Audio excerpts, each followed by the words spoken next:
Bismillah. Assalamualaikum warahmatullahi wabarakatuh. Innal hamdalillah nahmaduhu wa nasta'inuhu wa nastaghfiruh wa na'udzu billahi min shururi anfusina wa min sayyiati a'malina. Man yahdihillahu fala mudilla lahu wa may yudlilhu fala hadiyalah. Asyhadu an la ilaha illallah wa la syarika lah wa asyhadu anna Muhammadan abduhu wa rasuluh. Ya ayyuhalladzina amanu taqullaha haqqa tuqatih wa la tamutunna illa wa antum muslimun. Amma ba'd, fa inna asdaqal hadithi kitabullah wa khairul huda huda Muhammadin sallallahu alaihi wasallam wa syarrul umuri muhdatsatuha fa inna kulla muhdatsatin bid'ah wa kulla bid'atin dhalalah wa kulla dhalalatin finnar. Ma'asyarul ummahat, ibu-ibu, kakak, adik-adik yang kami muliakan karena Allah Jalla fi'ula. Segala puji bagi Allah yang kami limpahkan rahmat, hidayah serta taufik darinya. Pada sore hari ini kita bisa melanjutkan kajian khusus wanita. Ya, jangan bilang kajian ibu-ibu, nanti yang remaja tidak mau datang. Ya, kajian khusus perempuan, gitu.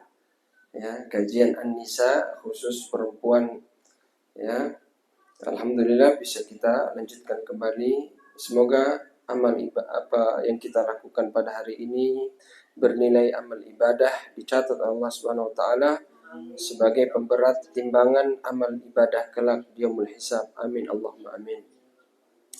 Kemudian salawat serta salam tak lupa selalu kita limpahkan kepada qudwatul hasanah, suri tauladan kita, Nabi besar Muhammad sallallahu alaihi wasallam beserta keluarga, sahabat dan orang-orang yang senantiasa berada dan terus mempelajari sunnah-sunnahnya. Ibu-ibu, kakak-kakak, adik-adik yang kami muliakan karena Allah, pada hari ini sebenarnya materinya sudah lama, harusnya disampaikan jauh hari. Tapi ya berhubung karena kita baru ketemu dan momennya masih di bulan Syawal, maka ada baiknya kita membahas tentang ya bagaimana apa yang harus kita lakukan setelah Ramadan pergi meninggalkan kita. Kita mengetahui bahwa sekarang kita sudah berada di tanggal berapa? Siapa yang tahu? Hijriyah, bukan Masehi.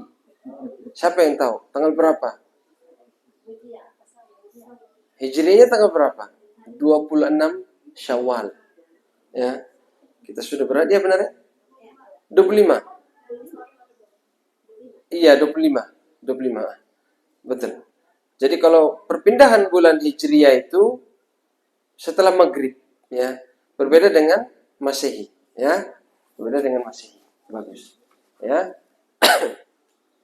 Ibu-ibu yang kami muliakan, kakak-kakak, adik-adik yang kami banggakan,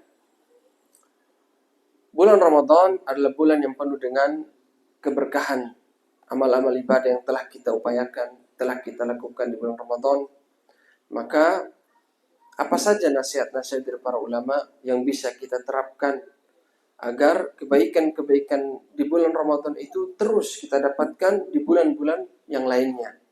Agar kita menjadi hamba Rabbaniyun, hamba-hamba Allah yang Rabbani, bukan Ramadaniyun, bukan hamba-hamba Allah yang hanya beribadah di bulan Ramadan saja.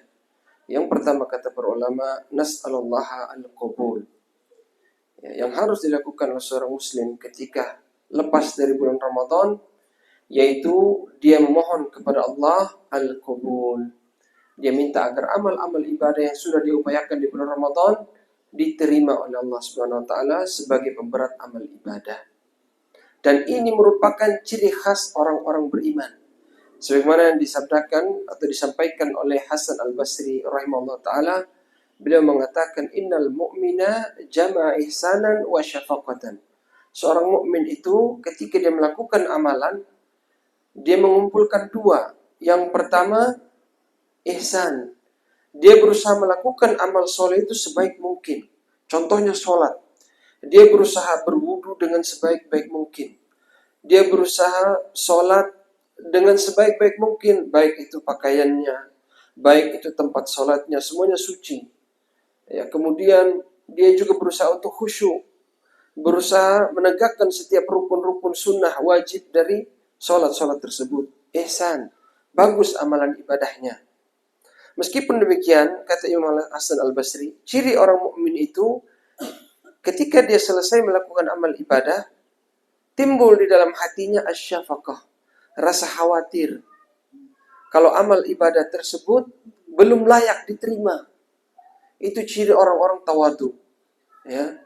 Dia tidak sombong dengan amal ibadahnya. Ketika selesai melakukan amal ibadah, dia masih khawatir kalau amal ibadah ini belum pantas untuk kita persembahkan, untuk diterima oleh Allah Subhanahu wa taala sebagai amal ibadah. Ya. Itu orang beriman. Wal munafiqa jama'a sa'atan wa amna. Adapun orang munafik, kata Imam Hasan Al-Basri, ketika melakukan amal ibadah, dihadirkan dalam hatinya rasa aman. Walaupun ibadahnya tidak karuan, sholat yang penting sholat, puasa yang penting puasa, ya, amal ibadah apa saja, pokoknya selesai dia kerjakan. Setelah itu dia merasa aman, yakin bahwa amal ibadahnya tadi cukup untuk mengantarkannya ya ke surganya Allah Subhanahu wa taala. Nah, ini orang-orang munafik seperti itu. Ya. Ini sejalan dengan apa yang Allah Subhanahu wa taala firmankan dalam surah Al-Baqarah, kisah tentang dua orang nabi, Nabi Ibrahim dan Nabi Ismail putranya. Allah Subhanahu firman, Allah Ta'ala, "Wa idh yarfa'u Ibrahimul qa'ida minal baiti wa Ismail, Rabbana taqabbal minna innaka antas samiul alim." Ketika Nabi Ibrahim dan putranya Nabi Ismail selesai meninggikan bangunan Ka'bah, ya, membangun bangunan Ka'bah yang pondasinya sudah ada sebelumnya, ya, dibangun lagi oleh Nabi Ibrahim dan Nabi Ismail. Setelah melakukan hal tersebut, mereka berdoa mohon kepada Allah, Rabbana taqabbal minna innaka antas samiul alim.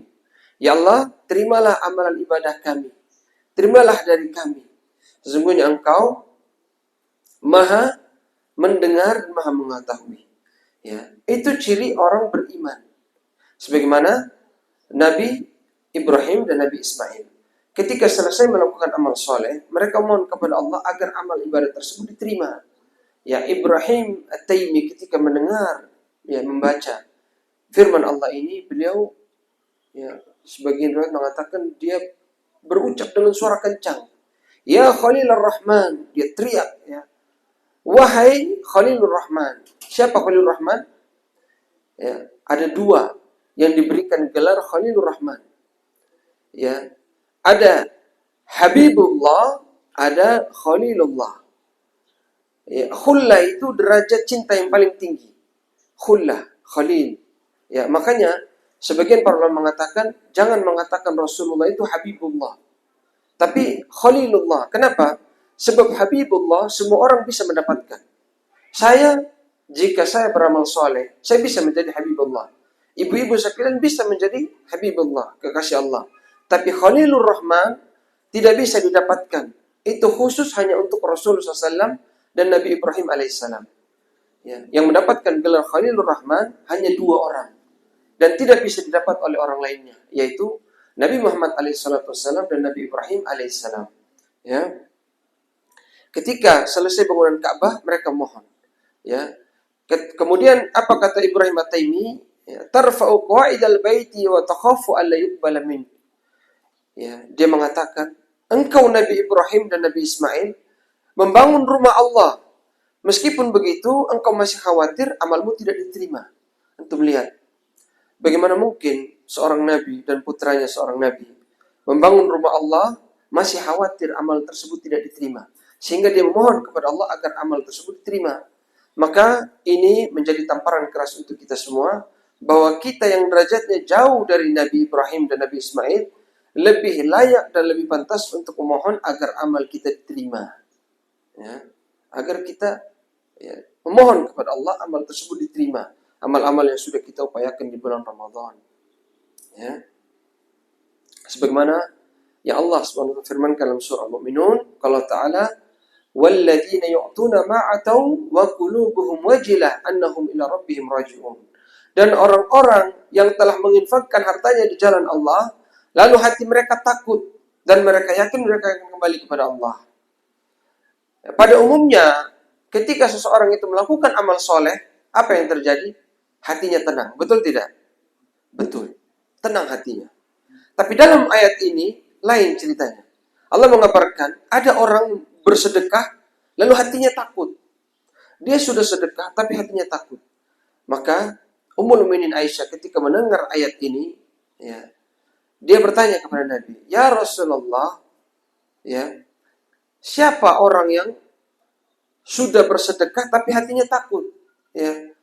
Ahumul ladzina yashrabuna al-khamra. Apakah mungkin orang itu adalah orang peminum, suka minum khamr, pemabuk, sehingga ketika dia melakukan amal soleh, dia berinfak, dia merasa amal tersebut tidak diterima?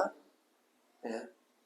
Wa yasrikun, wa yaznun, atau orang yang mencuri atau pezina yang melakukan amal soleh, sehingga dia khawatir amal soleh tersebut tidak diterima. Apa jawaban Nabi? La ya binata Abu Bakar As-Siddiq. Tidak, wahai putrinya Abu Bakar As-Siddiq. Walakin humul ladzina yusallun wa yasumun wa yakhafuna alla yuqbala min. Ya, kata Rasulullah SAW, wahai putrinya Abu Bakar As-Siddiq, mereka itu tidak seperti yang kau katakan.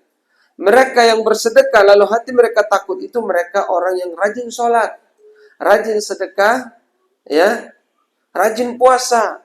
Lantas kenapa? Dari mana ketakutan tersebut? Wa yakhafuna alla yuqbala minhu. Dia takut amal tersebut tidak diterima. Itu sifat seorang mukmin.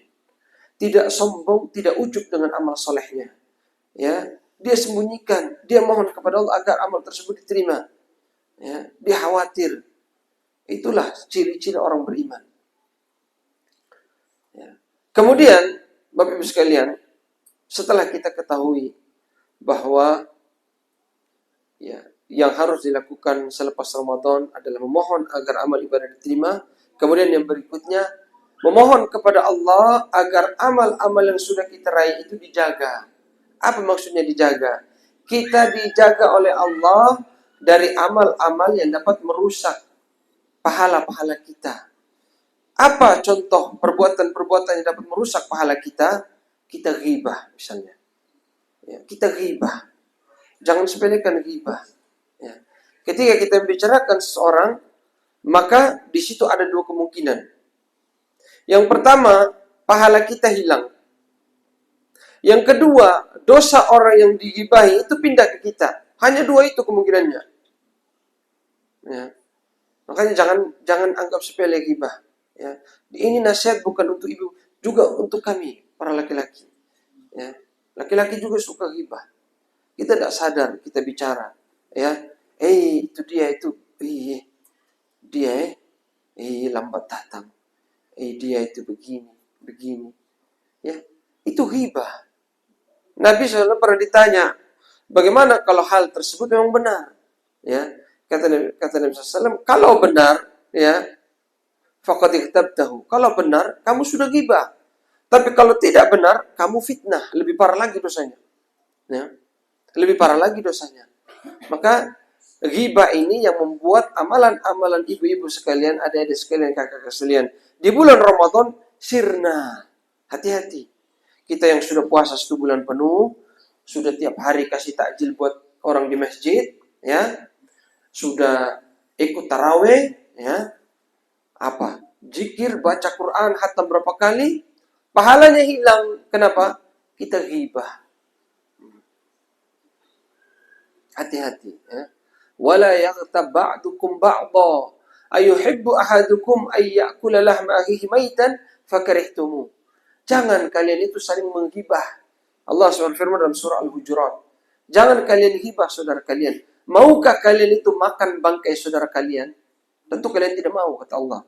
Ya. Maka ini tips, ya, tips sederhana supaya kita itu takut untuk hibah, kata para ulama. Sebelum kita hibah orang tersebut, kita bayangkan kalau kita nanti akan makan bangkainya dia. Dan itu akan kita makan nanti kalau kita hibah. Ya. Penghuni-penghuni neraka diberikan nanah, diberikan makanan-makanan yang luar biasa busuk baunya. Ya. Sebelum kita ghibah, kita ingat dulu. Ini kita nanti akan makan bangkai. Yang kedua, kalau kita ghibah, kita punya pahala hilang. Yang ketiga, kalau kita ghibah, dosanya dia kita yang tanggung. Dan itu terjadi. Ketika di yaumul hisab, kita akan ditimbang amal-amal kita. Oh, Ibu Sri misalnya. Kemudian tidak ada nama Sri di sini, ya. Ibu Sri pernah menggibah Ibu Melani misalnya. Mudah-mudahan tidak ada Melani. Ya, Ibu Sri menggibah Ibu Melani. Nah, berapa banyak gibahnya? Misalnya ini, 1 karung misalnya. Oh, ambil pahalanya 1 karung, kasih Ibu Melani. Karena Ibu Melani digibahi. Ternyata Ibu Sri bukan cuma Ibu Melani yang digibahi. Ibu Wahyuni juga digibahi. Ambil lagi 1 karung, dikasih Ibu Wahyuni. Ya. Terus, siapa lagi? Ibu Zahra misalnya. Tidak ada nama Zahra. Ya. Dikasih lagi Ibu Zahra satu Ibu sudah bilang dia punya mama. Ya. Dikasih lagi 1 karung ke Ibu Zahra pahalanya ya. Ternyata ya, pahalanya Ibu siapa tadi yang pertama? Yang pertama tadi Ibu siapa? Ibu Sri. Pahalanya Ibu Sri cuman ada 3,5 karung. Usut punya usut, dia masih gibah lagi Ibu Wahyuni, yang lain lagi misalnya. Mau kasih 1 karung, kurang. Nah ini 1 karung, harusnya kasih Ibu Wahyuni. Tapi dia cuma punya pahala 0,5 karung. Nah bagaimana? Oh, kalau begitu, dosanya ibu yang gibah tadi, ya, yang digibahi, dikasih ke ibu yang gibahi. 0,5 karungnya jadi impas. Luar biasa. Ya. Bagaimana kalau kita tidak punya pahala? Kita tanggung semua dosa manusia. Alhamdulillah min dzalik. Makanya jangan anggap sepele gibah. Ya. Dan itu paling berat ibu-ibu. Jujur, saya saja laki-laki merasakan berat meninggalkan gibah. Apalagi ibu-ibu. Benar itu. Benar tidak? Benar. Kadang-kadang kita, ya bahkan di antara ustadz sekalipun, itu saya sering dengar juga. Padahal ustadz sering ceramah. Itu ada saja nanti. Kita nggak sadar kan. Syukur kalau ada yang ingatkan. Ya, cukup gibah. Tapi kalau yang tidak diingatkan, sudah. Lanjut terus. Kita omong ustadz yang lain. Itu di kalangan ustadz. Bagaimana di kalangan orang awam? Lebih dahsyat lagi. Ya, makanya hati-hati. Ya, hati-hati. Jaga lisan. Salah satu akhlak yang mulia, kata para ulama, siyanatul lisan. Menjaga lisan. Lisan itu dijaga. Makanya kata Nabi SAW, kul khairan aw liyasmut. Bicara yang baik kalau tidak bisa diam. Itu Nabi bilang begitu. Ya, bicara yang baik kalau bila perlu orang itu diam saja seharian. Diam, nanti kalau mau ngomong dia pikir-pikir dulu. Ini baik tidak kalau saya ngomong, baru dia ngomong. Ya. Dan itu berat. Jujur itu berat. Ya. Berat. Menjaga lisan itu berat. Makanya Nabi SAW pernah mengatakan, pernah ditanya, ya Rasulullah, ya. Pernah ditanya, amalan apa yang paling banyak memasukkan orang ke dalam surga? Ya. Ayyu amalin yang paling banyak masuk ke dalam surga. Yudkhilun nasal jannah faqala taqwallahu husnul khuluq. Takwa kepada Allah dan akhlak yang baik. Salah satu akhlak yang baik itu indikasinya apa? Lisannya dijaga. Kemudian ditanya lagi, ya, yang paling banyak masukkan manusia ke dalam neraka apa? Ditanya Nabi. Nabi jawab, al-fam wal farj. Mulut dan kemaluan. Ya. Makanya Nabi mengatakan, man dominali ma baina lihyai wa baina rijlai adman lahul jannah. Kata Nabi, barang siapa yang dia bisa jamin kepada saya, kata Nabi, dia bisa jaga mulutnya, jaga kemaluannya, saya jamin surga, kata Nabi. Itu Nabi yang bilang. Kalau kamu bisa jaga lisan, bisa jaga kemaluan, saya jamin surga. Nabi yang janji. Ya, itu ibu-ibu. Kalau bisa jaga lisan, kalau kemaluan insya Allah kita harus nonton semua baik di sini. Ya. Tapi yang mulut ini paling bahaya, paling berat. Ya, tak terasa, tak bertulang. Enak saja kalau omong orang itu. Ya. Ya, gampang sekali. Dan subhanallah, ghibah itu punya candu. Coba saja ibu-ibu rasakan, waktu asik-asik ghibah mau berhenti, itu kayak ada setan yang paksa. Lanjut. Kayak orang rokok disuruh berhenti rokok, susah ini tampun. Sama ghibah begitu. Coba saja. Saya pun pernah sekali, ya, bahkan berkali-kali. Lagi sama teman-teman penuntut ilmu juga. Lagi tiba-tiba, ya kita tidak niat ghibah. Kita membicarakan hal lain, tapi memang itu jatuhnya ghibah gitu. Mau berhenti tapi kayak enak, terus lanjut. Nah itu ghibah itu seperti itu. Ya. Dia punya candu. Ya, sama seperti rokok. Seperti kalau di Yaman itu kot. Kot itu ada daun yang kayak sirih pinang. Coba orang yang sudah makan sirih pinang disuruh berhenti. Susah. Sama ghibah begitu. Kalau dia sudah asik ghibah, dia sadar ghibah, dia mau berhenti itu berat. Justru di situ tantangannya. Tantangannya di situ. Kalau kita bisa, ya, makanya kata Nabi, man ra'a minkum munkaran falyughayyirhu biyadihi. Kalau kamu lihat kemungkaran, cegah dengan lisan, kata Nabi. Ya, cegah dengan lisan, dengan tangan. Maaf. Antum lihat anak antum lagi ghibah, ya, masih kecil, tidak apa-apa dipukul. Jangan ghibah, pukul di badan, diajar. Itu kalau kita punya kuasa, ya, orang tua kepada anak misalnya, atau kepada istri, suami kepada istri, jangan ghibah, pukulnya pelan saja. Ya, kita peringatkan. Fa'ilam tastati, kalau tidak bisa pakai tangan, pakai mulut. Bagaimana caranya? Lihat teman-teman lagi ghibah, ingatkan. Cukup ghibah. Itu caranya, itu perintah Nabi. Kalau tidak bisa pakai tangan, pakai mulut. Ya, kalau tidak bisa juga pakai hati, minimal ingkari dengan hati. Ini yang ghibah ini, bukan orang main-main. Ya. Siapa contoh yang ghibah? Ya orang-orang pemuka misalnya, yang kita itu sungkan mau tegur, atau orang yang umurnya jauh di atas kita, mau tegur takut tersinggung. Kita ingkari dengan hati. Ya. Ingkari, ini tidak benar, tinggalkan majelisnya. Jangan ikut majelis seperti itu. Ya. Wadzalika adaful iman. Yang seperti ini iman yang paling lemah, kata Nabi. Antum lihat, Nabi bilang orang mengingkari dengan hati, ya, orang yang imannya paling lemah. Pertanyaan saya, orang yang tidak mengingkari kemungkaran, kira-kira imannya kita bilang apa?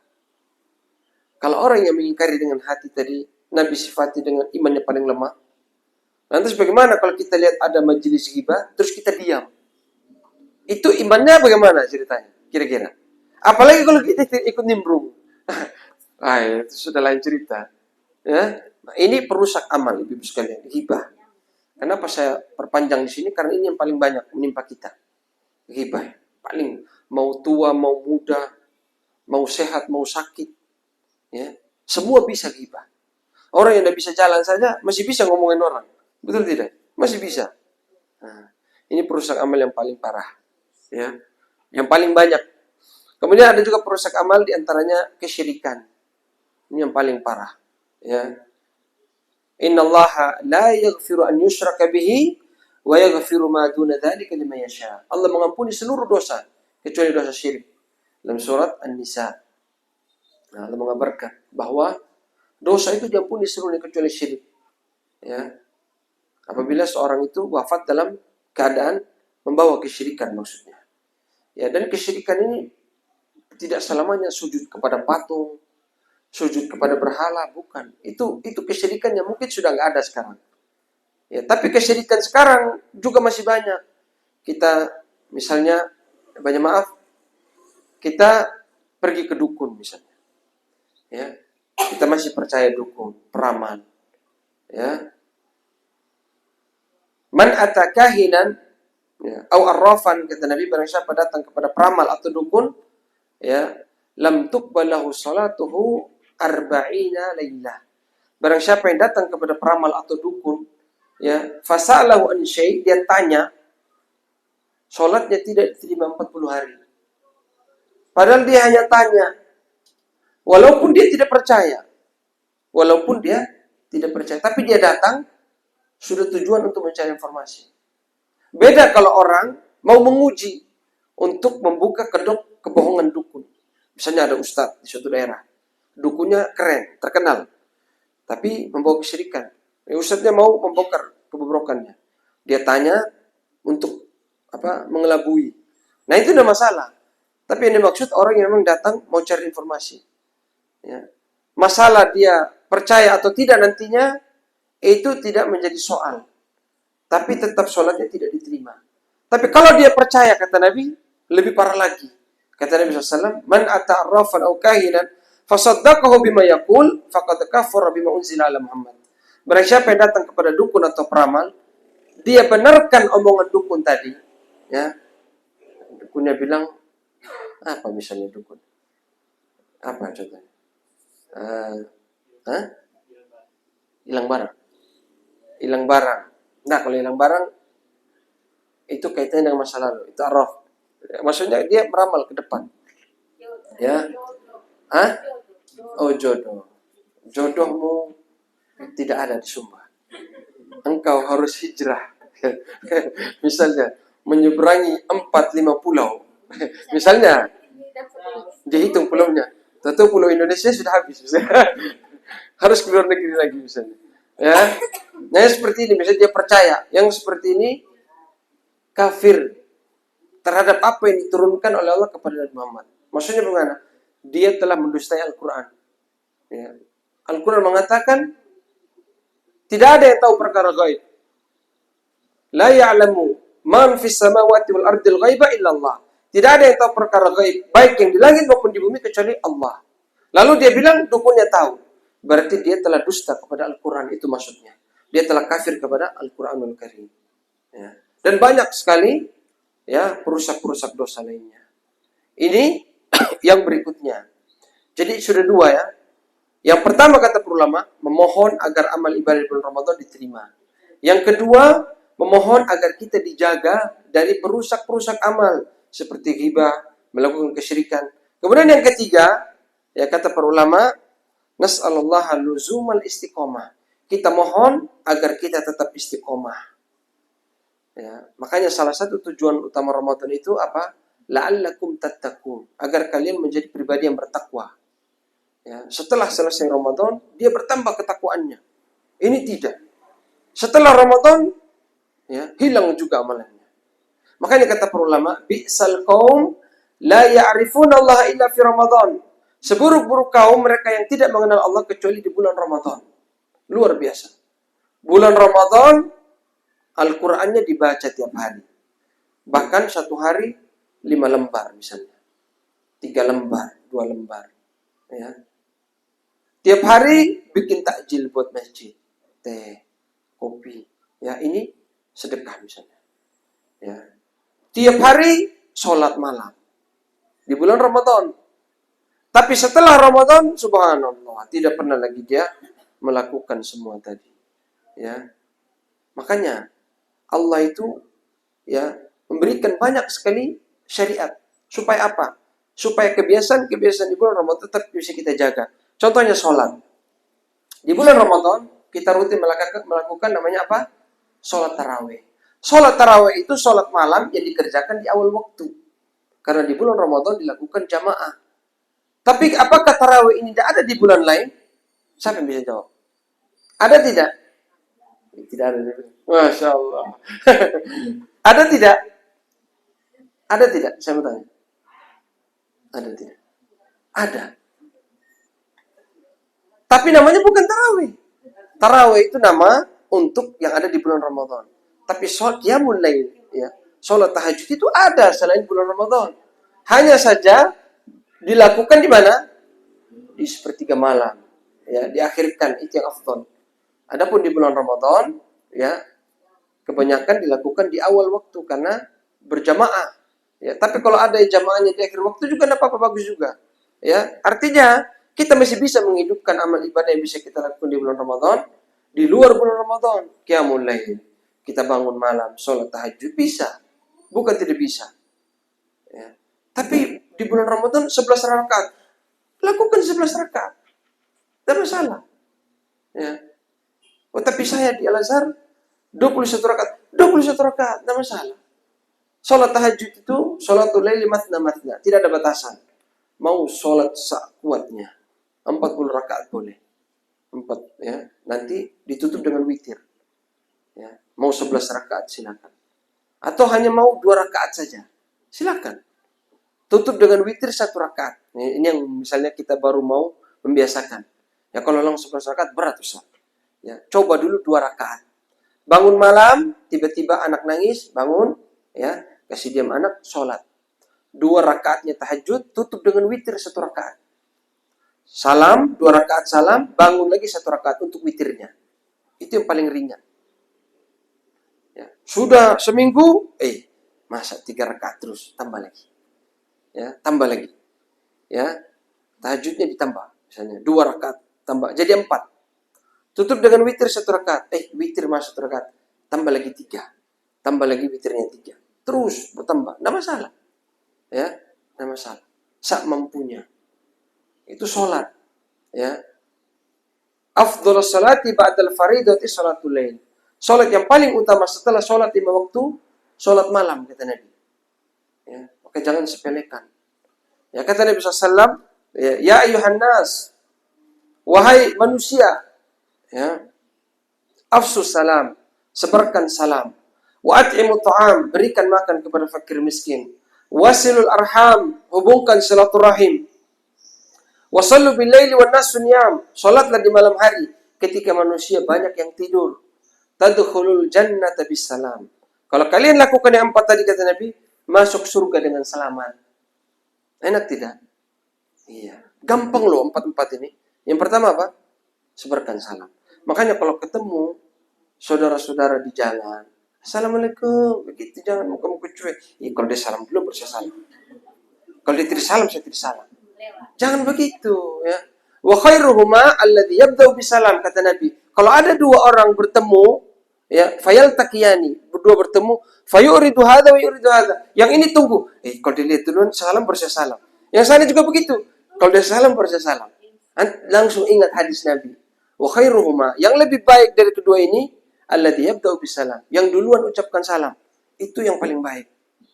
Ya, ingat, kalau ketemu orang, apalagi musuh bebuyutan, ya, tetap salam. Kadang kita juga bukan musuh, biar teman juga, kalau dia tidak lihat, maksudnya kalau dia tidak salam duluan, kita tidak mau. Jangan begitu. Afsus salam. Ini sebab kita masuk surga itu, mengucapkan salam, menyebarkan salam. Sepele, ringan, ya. Bahkan dengan mengucapkan salam itu banyak sekali manfaatnya. Orang semakin suka dengan kita, senang dengan kita. Betul tidak? Iya. Semakin dekat keakraban. Banyak manfaatnya. Sudah begitu sebab masuk surga. Ya. Wa at'imu ta'am, beri makan kepada fakir miskin. Ya. Sedekah itu bukan cuma milik orang kaya. Jangan keliru. Ya. Kata Nabi SAW, ittaqun nar walau bisyikit tamrah. Takutlah kalian kepada api neraka. Walaupun sedekahnya cuma sepotong kurma. Nabi tidak bilang sebutir kurma, sepotong. Kurma itu dibelah 2, dikasih setengah. Ya. Itu sepele sekali. Ya, tidak ada harganya. Tapi sepotong kurma tadi, kalau ikhlas, kasih, tepat orangnya, itu bisa menyebabkan kita selamat dari neraka. Kalau selamat dari neraka, masuknya kemana? Surga. Ya, masuk surga. Wasilul arham, hubungkan silaturahim.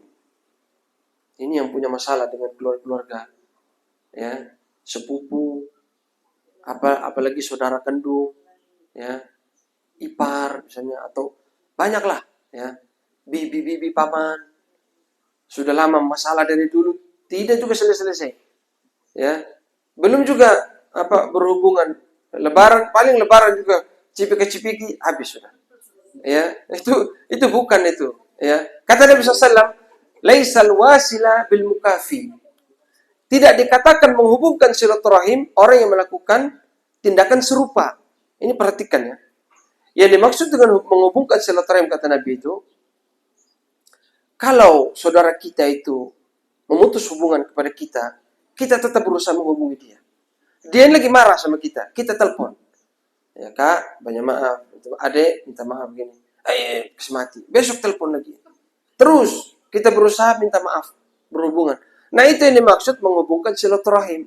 Tapi kalau misalnya Kahayat, saya kasih contoh. Kahayat dengan saudaranya Kafahmi misalnya. Rumahnya tidak terlalu jauh. Kahayat sering ke rumahnya Kafahmi. Kafahmi juga begitu ke rumahnya Kahayat. Ini bukan silaturahim yang dimaksud oleh Nabi. Bukan dimaksud menghubungkan silaturahim, bukan ini. Tapi yang dimaksud menghubungkan, ketika ada masalah dengan saudara yang berusaha memutuskan hubungan, kita tetap berusaha menyambung. Itu yang dimaksud. Itu yang dimaksud. Ya. Tapi bukan berarti kalau kita sering berkunjung, sanak saudara itu tidak ada pahalanya, ada pahala. Ya, juga masuk dalam ya, ibadah, ya, mempererat hubungan keluarga dan sebagainya. Ya. Kemudian apa kata Nabi SAW? Tadkhulul jannata bisalam. Ya. Kalian akan masuk ke dalam surga dengan selamat. Ya, maka jangan sepelekan. Kita mohon kepada Allah agar diberikan istiqomah. Ini kalau apa tadi? Sholat. Ada juga puasa. Ya, kita biasa puasa Ramadan. Tapi saya ini kepingin puasa. Kira-kira puasa apa ya? Supaya saya ini kebiasaan puasa di bulan Ramadan terus berlanjut. Ya, kata Nabi SAW, Man shoma Ramadana thumma atba'ahu sittan min Syawal kana kasiyamid dahr. Yang pertama selesai Ramadan, yang harus dilakukan adalah menyambungnya dengan puasa 6 hari di bulan Syawal. Insya Allah sudah banyak melakukan ya. Alhamdulillah. Sekarang ini 25 tadi kata saudari kita, berarti sisa beberapa hari ya. Ya. Tapi kalau ada juga yang belum, dia mau lakukan faton, silakan. Ya, silakan, dia lanjut. Tidak apa-apa. Ya, masih ada tersisa waktu Syawal. Nanti bisa ditambah 1 harinya di bulan berikutnya. Ya, ada ulama yang membolehkan. Ya, karena misalnya dia baru tahu sekarang. Oh, saya baru tahu ada puasa 6 hari bulan Syawal. Oh, ini sudah tanggal 25, berarti sisa 4 hari ya, atau 5 hari. Silakan dia puasa besok. Ya, lanjut walaupun bulan Syawal sudah berakhir, tidak apa-apa. Masih boleh, ya. Itu ada keutamaannya apa? Kata Nabi, orang yang puasa Ramadan, lalu dia puasa 6 hari di bulan Syawal, itu seperti orang yang puasa setahun. Luar biasa. Ya. Tapi kalau bulan Syawal sudah habis, saya masih mau puasa, bagaimana lagi? Ya, ternyata di dalam syariat ini ada juga yang namanya puasa Senin Kamis. Ya, Senin Kamis. Kata Nabi SAW, tu'radul a'mal fi kulli yaumil itsnain wal khamis. Amal ibadah itu diangkat kepada Allah Subhanahu wa taala setiap hari Senin dan Kamis. Ya, kata Nabi SAW, wa uhibbu an yu'rada amali wa ana shaim. Saya senang, kata Nabi, amalan saya itu diangkat, saya dalam keadaan puasa. Itu salah satu sunnah. Ya, bahkan kata para sahabat, ya kan Rasulullah SAW yataharra siyamal itsnain wal khamis. Ya, Nabi SAW itu dulu sering gemar puasa Senin Kamis. Bahkan dikatakan, ya, beliau itu terus menjaganya puasa Senin Kamis. Ya, maka jangan sepelekan. Ada lagi enggak Ustaz? Tapi ini sudah di akhir bulan ini. Sudah hari apa? Sabtu. Janganlah. Ya. Intinya mau puasa selain puasa Senin Kamis. Ada lagi tidak Ustaz? Ternyata ada lagi. Yang namanya puasa Ayyamul Bid. Puasa tanggal 13, 14, 15. Apa dalilnya? Nabi SAW mengatakan kepada Abu Dzar, "Ya Abu Dzar, idza sumta 3 ayyam fi kulli syahr, fasum 13 wa 14 wa 15." Wahai Abu Dzar, kalau kamu puasa 3 hari setiap bulan, maka puasalah di tanggal 13, 14, dan 15. Ya. Ini juga wasiat Nabi SAW kepada Abu Hurairah. Kata Abu Hurairah, "Ausani khalili bithalath." Kekasihku Rasulullah SAW itu mewasiatkan kepadaku 3 perkara. An asuma 3 ayyam fi kulli syahr. Agar aku menjaga puasa 3 hari setiap bulan. Artinya, minimal di setiap bulan itu 3 hari kita puasa. Minimal 3 hari. Ya, minimal itu. Jangan sampai tiap bulan puasanya ada orang 1 tahun cuma Ramadan saja puasa. Jangan sampai seperti itu. Ya, kata Nabi minimal 3 hari setiap bulan. Ayyamul Bid tanggal 13, 14, 15. Tapi tanggalnya Hijriyah. Ya, bukan 13 Maret, 14 Maret, bukan itu ya. Tapi harus dilihat kalender Hijriyahnya. Paham Ibu? Ibu lihat apa? Jam tadi. Sudah habis waktunya. Oh iya. Saya jadi tidak fokus ini. Lihat ke atas semua. Oh, ada di atas. Saya kira lihat jam. Ya. Kalau di tempat kita belajar dulu di Yaman, kalau ada yang lihat jam langsung dimarahi sama saya. Ngapain lihat jam? Karena mengganggu konsentrasi gurunya. Ya. Seolah-olah muridnya ini sudah gak tenang, gelisah dia. Lihat jam. Ya. Baik, saya kira nanti kita bisa lanjut dengan tanya jawab karena saya pikir waktunya sudah sedikit. Silakan, ada yang bertanya? Ada yang bertanya? Di luar tema enggak apa-apa. Fadhal, Ibu.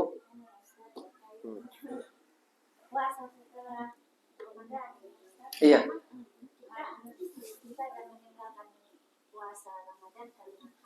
Barakallahu fiik. Iya. Terus kita belum ganti puasa Ramadan, kita lanjutkan dengan puasa Syawal, karena puasa Syawal kan kapan lagi tidak dapat, tapi kalau puasa ganti Ramadan kan bisa kapan saja. Yang bagus itu apa, Ustaz? Apa kita duluan ganti puasa karena itu atau kita duluan ganti Syawal? Baik. Di sini terjadi khilaf para ulama. Khilafnya di mana? Khilafnya muncul perbedaan apakah boleh berpuasa 6 hari bulan Syawal di bulan lain. Sehingga kondisi seorang ibu itu, saya lanjut ya.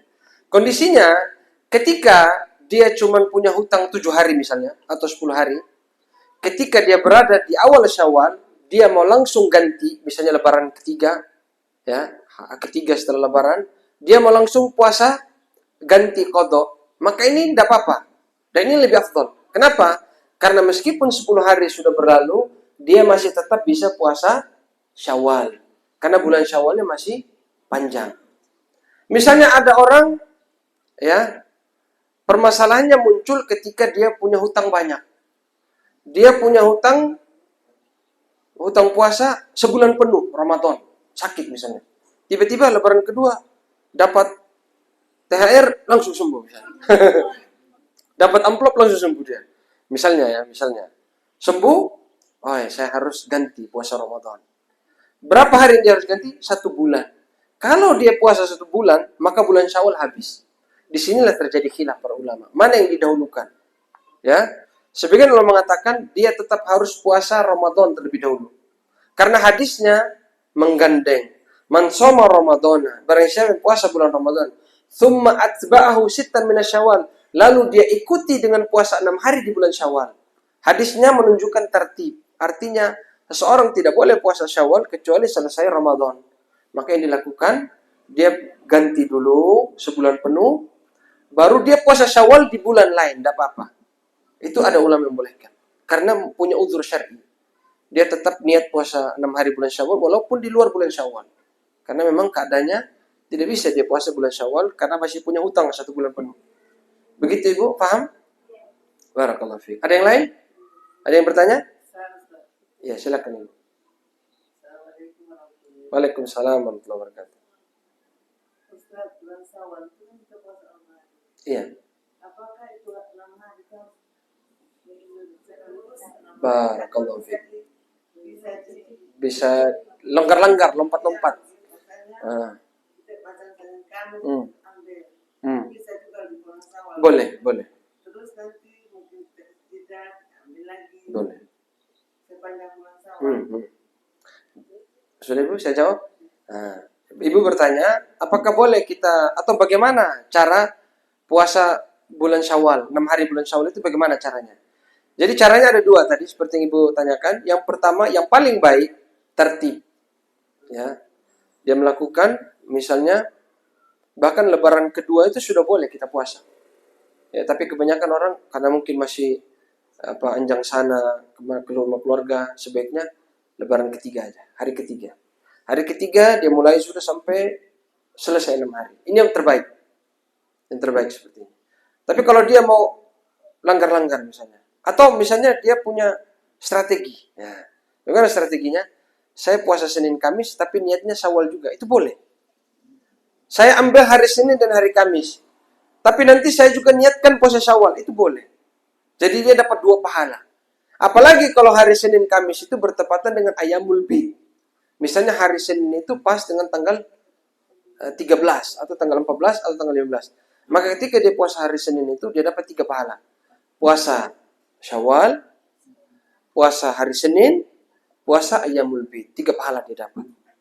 Ya, itu enaknya kalau kita menggandeng niat. Ya. Nah, ini juga saya ajarkan kepada ibu. Ini juga sekalian. Ibu-ibu ketika mau sholat fardu, misalnya sholat duhur, asar, maghrib, isya, ketika habis ambil air wudhu, mau sholat qobliyah misalnya, niatkan sebelum sholat qobliyah itu, niatkan sholat sunnah wudhu. Jadi double pahalanya. Karena ada perintah untuk sholat ketika selesai berwudhu. Jadi setelah ambil wudhu, niatkan sholat sunnah wudhu. Niatkan juga qobliyah duhur misalnya, atau qobliyah apa misalnya? Qobliyah duhur atau ba'diyah maghrib misalnya, atau isya. Ya. Diniatkan ba'diyah misalnya. Qobliyah maaf. Dia niatkan sholat sunnah wudhu dengan qobliyah duhur. Dia dapat 2 pahala. Ya. Bagi laki-laki yang masuk masjid, dia bisa dapat 3 pahala. Bang Muhlis misalnya. Tapi ini berlaku untuk laki-laki. Kenapa? Karena laki-laki yang diperintahkan sering ke masjid. Tapi kalau ada perempuan tiba-tiba ke masjid, dia bisa dapat 3 pahala. Dia dapat tahiyatul masjid. Dia niatkan tahiyatul masjid. Ya. Dia niatkan sholat sunnah wudhu. Dia niatkan sholat qobliyah duhur. Dia dapat 3 pahala. Hanya niat sepele. Makanya mulai sekarang, ibu-ibu, memperbaiki. Setiap sholat niatkan. Oh, saya bisa berwudhu. Saya juga mau sholat qobliyah. Niatkan qobliyah. Niatkan sholat sunnah wudhu. Dapat 2 pahala. Ya. Begitu. Ya. Ibu. Saya belum terlalu tahu masalah ini kajian suku dan niat itu wudhu. Apakah itu sholat wudhu kan biasanya kita laksanakan dulu sholat wudhu, baru kita laksanakan Qobliyah, bagus. Baik. Atau satu kali kita niat. Baik. Di sini kalau ada seseorang mau memisahkan, maka pahalanya lebih banyak. Kenapa lebih banyak? Karena semakin banyak gerakan, semakin banyak bacaan, maka ada pahalanya. Tapi yang saya maksud, kita mau enteng, tapi pahalanya banyak gitu. Tapi kalau ada orang mau sholat sunnah wudhu sendiri, sholat qobliyah sendiri, itu tidak apa-apa, bagus. Tapi kalau dia, saya biasanya qobliyah saja. Supaya dapat juga pahala tadi, maksudnya niatkan juga sholat sunnah wudhu. Tapi kalau dia pisahkan itu lebih baik. Karena lebih banyak bacaan, lebih banyak gerakan. Ibu, paham ya? Ya. Dua-duanya boleh, tapi yang lebih bagus yang ibu tanya tadi. Dia pisahkan. Karena semakin banyak gerakan, semakin banyak bacaan, semakin banyak pahala. Ya. Walaupun yang kedua juga boleh diniatkan. Ya. Ada lagi? Waalaikumsalam.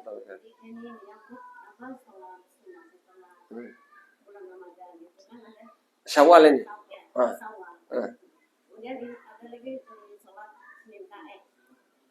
Puasa, Senin Kamis. Kemudian ada lagi puasa Ayamul Bid. Nah, ada puasa Daud itu belum ada. Barakallahu fiik. Ya. Puasa Daud itu kata Nabi SAW. Iya, baik. Jadi puasa Daud ini asbabul wurudnya, sebab munculnya, ada seorang sahabat, saya lupa nama sahabatnya, dia gemar puasa. Dia minta kepada Nabi supaya ditambah jatah puasanya. Dia senang puasa. Maka karena dia senang puasa, ya namanya wisol. Dalam agama itu ada namanya wisol. Wisol itu orang puasa tapi tidak berbuka. Kalaupun dia berbuka nanti ketika sahur saja. Tiap hari. Dan ada orang itu yang wisol, puasanya lanjut terus. Ya ini memberatkan. Sementara agama itu tidak memberatkan. Tapi karena orang ini semangat ibadah, maka Nabi memberikan dia opsi. Kalau kamu suka puasa, ya sudah. Puasa Daud. 1 hari puasa, 1 hari berbuka. Diselang-seling terus. Ini hari puasa, besok buka. Ini hari puasa, besok buka. Ini hari puasa, besok buka. Begitu. Ya, itu puasa Daud. Dan itu sebaik-baik puasa. Ya. Tapi kalau ditanya, karena ada riwayat, sahabat ini itu menyesal. Menyesal dia. Kenapa? Karena tidak ikut Nabi. Ya, apa yang disunahkan Nabi itu yang lebih baik. Wa khairul huda Muhammad SAW. Jadi yang paling bagus itu sudah puasa Senin Kamis, puasa Ayyamul Bid. Kalau bisa dijaga itu yang paling bagus. Ya, jangan kita semangat puasa Daud, baru puasa 1 minggu berhenti, tidak kuat. Kenapa? Kata Nabi SAW, ahabul a'mali ilallah adwamuha wa in qalla. Amalan yang paling dicintai oleh Allah itu yang sedikit tapi dijaga. Ya, Kak Hayat setiap pulang kantor membaca Al-Quran satu halaman, satu muka. Tapi tiap hari dijaga. Ada orang satu bacanya misalnya satu juz, ya, tapi baru 1 minggu, malas, ditinggalkan. Lebih bagus yang pertama tadi. Ya, adwa muha wa inqala, sedikit tapi berkesinambungan. Itu yang paling bagus. Orang bisa jaga sholat qobliyah ba'diyah itu sudah bagus. Orang kalau bisa jaga sholat qobliyah ba'diyah ditambah witir sudah bagus. Ya, sholat 5 waktu dijaga, qobliyah ba'diyah dijaga, witir dijaga, alhamdulillah. Ya, kata Nabi SAW, ya, man shalla fi kulli yawm, ya, 12 rak'atan ghaira faridah, ya, bana Allahu lahu baitan fil jannah. Barang siapa yang sholat 12 rakaat selain sholat wajib, maksudnya Nabi di sini sholat sunnah rawatib. Ya, dia jaga 12 rakaat sunnah rawatib ini setiap hari, Allah bangunkan rumah baginya di surga. Sederhana. Ya, yang penting dijaga. Sunnah rawatib itu siapa yang tahu? Ada 12. Nanti tidak dapat hadiah. Dan siapa yang tahu? Jangan buka Google. Ibu mau jawab? Qobliyah subuh 2 rakaat. 4 rakaat sebelum duhur. 2 rakaat setelah duhur.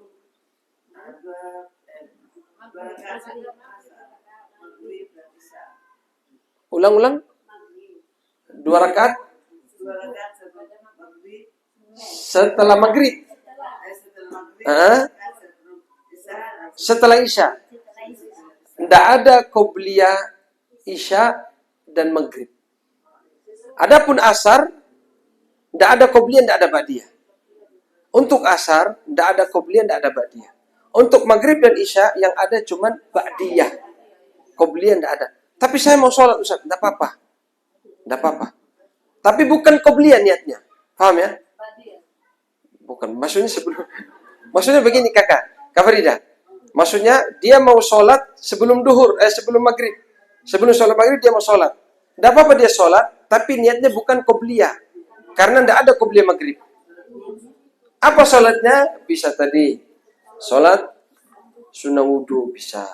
Atau bisa tadi misalnya sholat sunnah mutlak. Nah ini ada juga sholat sunnah mutlak. Sholat sunnah mutlak itu sholat yang tidak ada kaitannya terikat dengan sebab, waktu, dan jumlah rakaat. Lagi Cimaani lagi duduk di rumah. Mbak Muhlis lagi duduk, lagi di depan misalnya. Semua lagi sibuk, Cimaani sendiri. Saya mau sholat. Sholat sudah. Itu namanya sunnah mutlak. Tidak ada sebab, tidak ada waktu tertentu. Hanya saja tidak boleh dilakukan pada waktu-waktu terlarang. Niat sunnah mutlak, sunnah mutlak. Sunnah mutlak itu sholat sunnah yang ada, sholat sunnah itu ada 2. Ada muqayyad, ada mutlak. Muqayyad tadi yang kita bahas. Qobliyah, ba'diyah. Ya. Terus sholat witir, itu muqayyad. Dia terikat dengan sebab. Sholat sunnah wudu, itu muqayyad. Sebabnya harus berwudu dulu. Ada sholat tahiyatul masjid, sebabnya masuk masjid. Itu muqayyad namanya.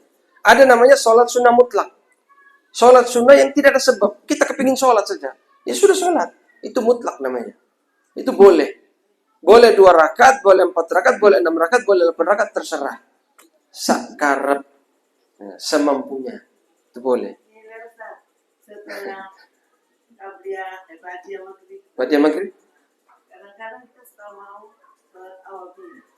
Awabin itu apakah harus 6 rakaat dan bacaannya harus 6 al-ikhlas atau mau kita baca surat pendek? Baik. Ibu karena sudah singgung sholat awabin berarti harus dijelaskan juga. Sholatul awabin itu hina tarmadul fisal, kata Nabi. Sholatul awabin hina tarmadul fisal. Sholatnya orang-orang yang kembali. Awab itu kembali. Awabin, orang-orang yang kembali kepada Allah, orang-orang yang bertobat. Ketika anak onta sudah kepanasan di matahari.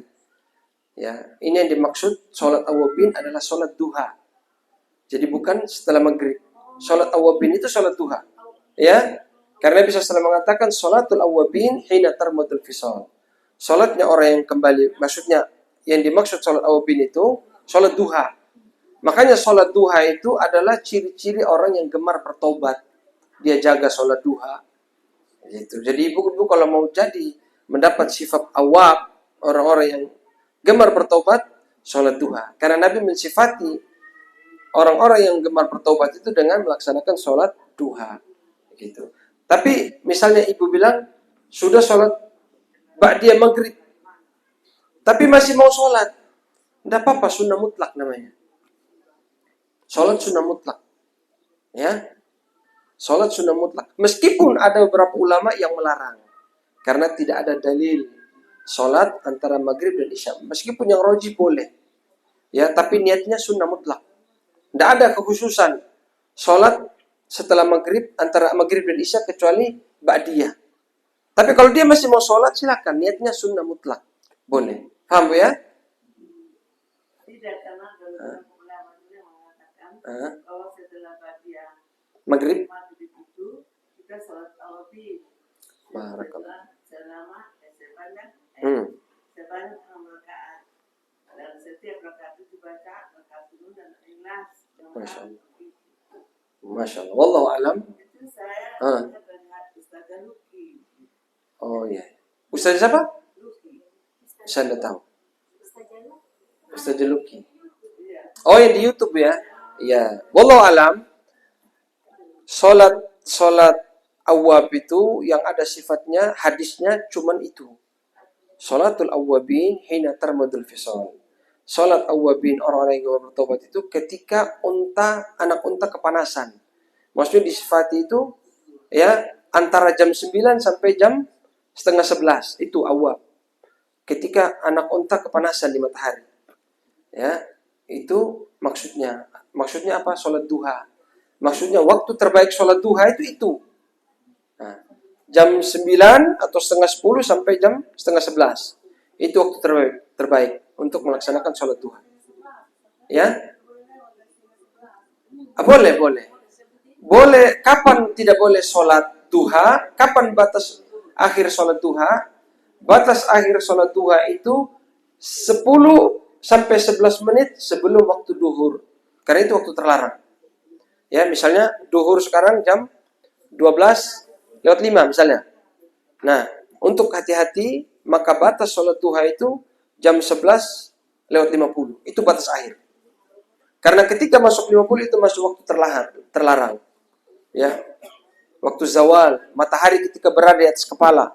Itu salah satu waktu terlarang. Ada 5 waktu terlarang untuk sholat, siapa yang tahu? Nanti tidak dapat hadiah. Siapa yang bisa? Siapa yang bisa? 5 waktu terlarang sholat. Sebelum duhur. tinggal 10 menit apa dulu. Yang tadi ya, waktu ketika matahari rata di kepala. Ya, 15 menit, 10 menit sebelum masuk waktu duhur. Itu waktu terlarang. Kemudian sebelum masuk asar. Setelah asar. Iya. Apalagi cuma ini tambah lagi. Ya, ketika matahari terbenam maksudnya cemani. Nah, itu juga terlarang, betul. Kemudian masih ada 2. Ada 5. Setelah subuh, betul sekali, Bu. Ada satu lagi. Salah. Satu lagi. Siapa yang bisa? Siapa yang bisa? Baru 4, kurang 1. Ada yang bisa? Iya. Ya, ketika matahari terbit. Ya, itu tidak boleh juga. Itu syadidun nahi, itu waktu yang paling terlarang. 2 yang paling terlarang itu ketika terbit, ketika terbenam, ya. Jadi ada 5 ya. Perhatikan. Ketika matahari pas di atas kepala, rata, yaitu 10 sampai 11 sampai 15 menit sebelum masuk waktu duhur. Yang pertama. Kedua, setelah sholat asar, ketika terbenam matahari. Setelah sholat subuh, ketika matahari terbit. 5 waktu terlarang. Minggu depan saya tanya. Ya. Sebelum saya tutup, saya mau tanya ibu. Ibu-ibu, nyamannya kajian itu tiap minggu atau 2 minggu sekali? Tiap minggu. Tapi kita tanya dulu tuan rumah. Kita tanya dulu tuan rumah. Kalau mau pindah-pindah rumah boleh, tapi kalau rumahnya Cimane, coba angkat tangan yang mau tiap minggu. Yang mau 2 minggu sekali angkat tangan. Oh baik, berarti 2 minggu sekali. Hah? Apa? Ya. Setelah subuh itu kan ada sholat suruh kan, sholat. Betul. Itu apakah kita setelah subuh sholat? Barakallah. Terima kasih banyak. Beliau tanya tentang sholat syuruk. Kemudian saya jelaskan dulu, apa itu syuruk? Sholat syuruk itu sholat duha yang dilakukan di awal waktu. Ya, sholat duha yang dilakukan di awal waktu. Itu ada keutamaannya. Ya, orang yang zikir di masjid misalnya, atau ibu-ibu zikir di rumah habis sholat subuh, sampai matahari terbit, jangan sholat dulu. Itu terlarang. Biarkan 15 menit dari waktu terbit. Baru kita sholat. Setelah 15 menit waktu terbit, ya, sebagian ulama mengatakan 10 menit, 10 sampai 15 menit. Matahari terbit, baru kita sholat. Itu syuruk namanya. Ya. Bagaimana?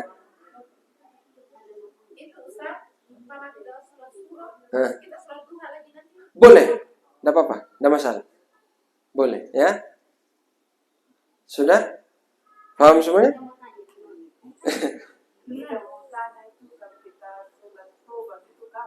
Masya Allah. Ini tadi pagi kajiannya saya di masjid.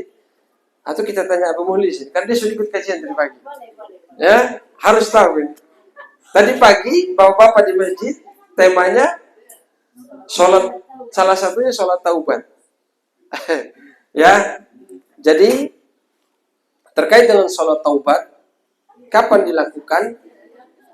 Pertama, terjadi khilaf para ulama. Apakah sholat taubat itu disyariatkan atau tidak? Ya. Namun pendapat yang rajih, ya, boleh dilakukan sholat taubat. Ya, meskipun cara bertobat tidak harus selalu dengan sholat. Seorang ketika dia melakukan dosa segera bertobat, ya, misalnya dengan istighfar, ya. Tapi kalau dia mau sholat taubat juga tidak apa-apa.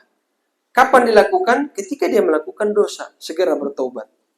Dia rakaatain, dia sholat 2 rakaat, ya, bertobat kepada Allah, itu tidak apa-apa. Ya. Kalau tidak gimana? Dia setiap saat. Kalau saya biasanya setelah sholat saya langsung sholat. Wallahu alam. Ya, sholat taubat itu tidak disyariatkan seperti itu. Tidak disyariatkan ala dawam. Tapi ketika kita melakukan sebuah dosa, pelanggaran, ya, maka kita segera bertobat dengan melakukan sholat at-taubah, ya, sholat taubat. Ya.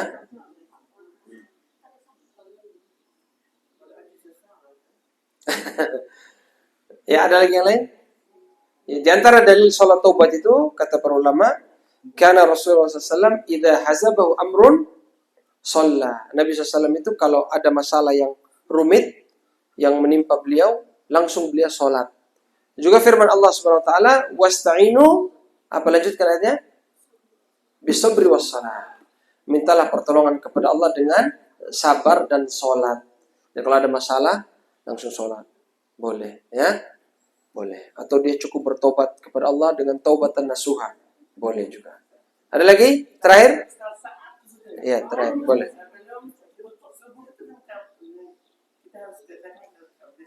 Kemudian subuh. Tapi kita belum sempat menyelesaikan kabilah subuh pertama. Barakallah. Kita tidak berjamaah. Apakah boleh kita langsung sholat kabilah atau kita langsung? Ibu sholat di mana ini? Di masjid apa di rumah? Di rumah. Kalau sholat di rumah, tidak ada masalah. Tetap dia sholat dulu qabliyah subuh. Ya. Setelah, walaupun di masjid sudah qomat, karena dia sholat sendiri di rumah, dia sholat qabliyah dulu. Habis itu baru dia sholat subuh. Ya. Tapi pertanyaannya muncul, Abu Muhlis lambat ke masjid. Tiba-tiba sudah iqamah. Dia baru masuk masjid, sudah iqamah. Dia kepingin sekali melakukan qobliyah subuh. Bagaimana caranya? Caranya Abu Muhlis melakukan sholat qobliyah subuh, setelah sholat subuh langsung dilakukan. Itu boleh. Ini buat laki-laki yang di masjid. Setelah sholat subuh, yang laki-laki yang sholat jamaah ini. Karena tidak mungkin dia qobliyah lagi, karena sudah iqamah. Maka setelah sholat subuh, dia boleh mengqadha qobliyah subuh tadi setelah sholat subuh. Boleh. Tapi kalau yang ibu pun tidak ada masalah. Dia langsung saja di rumah. Tetap berurutan. Ya. Sudah ya? Kita tutup dengan terakhir ya sudah. Terakhir. Mengenai sholat witir itu. Witir. Bagaimana? Setelah kita sholat isya atau Baik. kita tidur. Baik. Masya Allah. Jadi ada kisah dua sahabat. Namanya Abu Bakar As-Siddiq dan Umar ibn Khattab. Dua-duanya ini gemar melakukan sholat witir. Adapun Abu Bakar As-Siddiq, dia langsung sholat witir setelah sholat isya. Ya. Adapun Umar bin Khattab, dia tidur dulu. Nanti waktu habis sholat tahajud, baru dia tutup dengan witir. Nabi mengatakan, untuk Abu Bakar, yang tadi sholat witirnya setelah isya, langsung sholat witir, ya, ini orang ini bagus, dia hati-hati orangnya. Dia hati-hati orangnya. Dia khawatir dia tidak bangun malam, makanya dia sholat di awal waktu. Dia sholat setelah sholat isya, dia langsung sholat witir. Bagus ini orang, kata Nabi. Tapi Umar bin Khattab, kata Nabi SAW, ini orang kuat. Bagus juga dia kuat. Karena dia yakin dia bisa bangun, maka dia tunda witir tadi. Dia sholat setelah sholat tahajud. Dua-duanya boleh. Boleh setelah sholat isya, boleh ketika bangun malam. Kalau orang yang biasa bangun malam, tiap hari bangun malam, lebih bagus dia tunda witirnya di akhir malam. Tapi kalau orang yang jarang bangun malam, khawatir dia tidak bangun malam, lebih baik dia sholat witir setelah sholat isya. Langsung.